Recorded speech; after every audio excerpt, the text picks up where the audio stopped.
Hey everybody, this is James at TeaDB bringing you a drinking in-betweenisode. So as many of you know, I bring on ripes on occasion, just what I've been drinking in the morning with my wife. And the latest one is some older tea.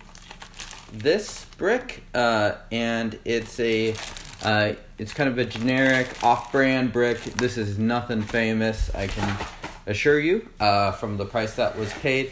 And I actually got this tea as a gift from my tea friend and friend of the show, frequent collaborator Garrett. So thank you, Garrett, during his latest trip to Taiwan. And it has now made it into the rotation. It is some supposedly 1990s ripe. It's a brick, probably not too much of a reason to fake it. But then again, who knows? It costs about $30 to $35. And I had some in the morning with my wife, and now I am in the afternoon, and I am drinking a few more cups of this. So this is an older ripe. I think it was maybe a lightly wet stored, maybe in Hong Kong or elsewhere. So a couple of the early steeps you can taste some of that storage and that age a little bit more clearly. It definitely has a different aroma than you would get off of something a little younger. So it has a bit of that that really woody, rich, creamy tones to it. That's a little bit different than you would get from just, I guess, more of the soft experience of a normal ripe. So maybe a bit ginsengy is the term that this vendor likes to use. So here we go, guys. Cheers.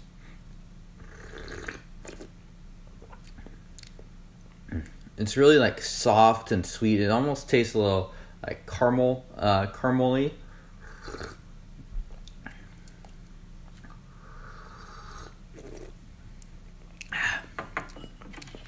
Super smooth. These ripe teas start out smooth, and with storage they even get it's never a rough tea. We'll put it that way.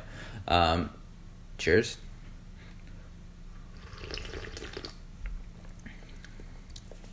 It's really it's a slightly thin liqueur, sort of just goes down really easily.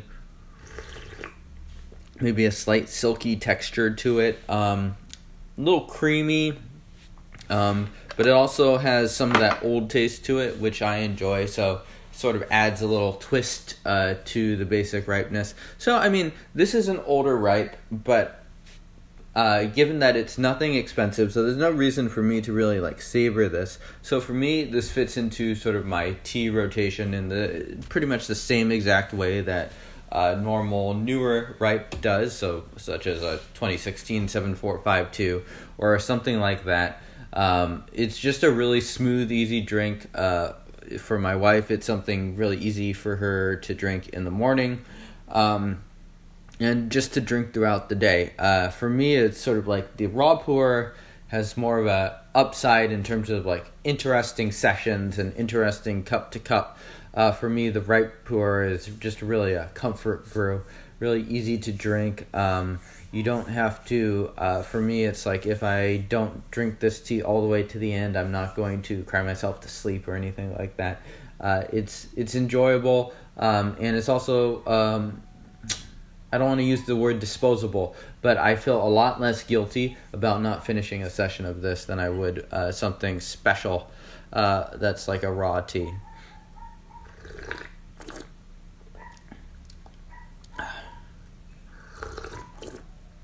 This one in particular, we always use the same descriptors to describe these ripe Pu'erh, so it's kind of hard to describe what exactly distinguishes it.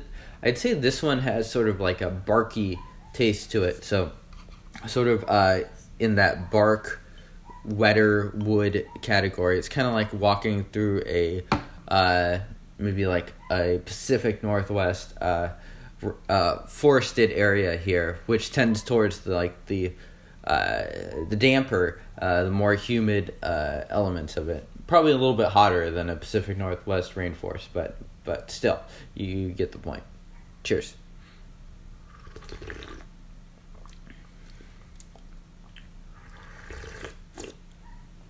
And without the storage, I think the feel of it might be actually probably a little bit more monotone. I think for me, one of the interesting parts of this tea is the storage and the fact that it sort of instills, I think at least, a sort of ginseng, traditional Chinese medicine shop aroma to this that makes it just like a step above, I guess, sort of like a more just generic replacement level ripe that you could get that is younger.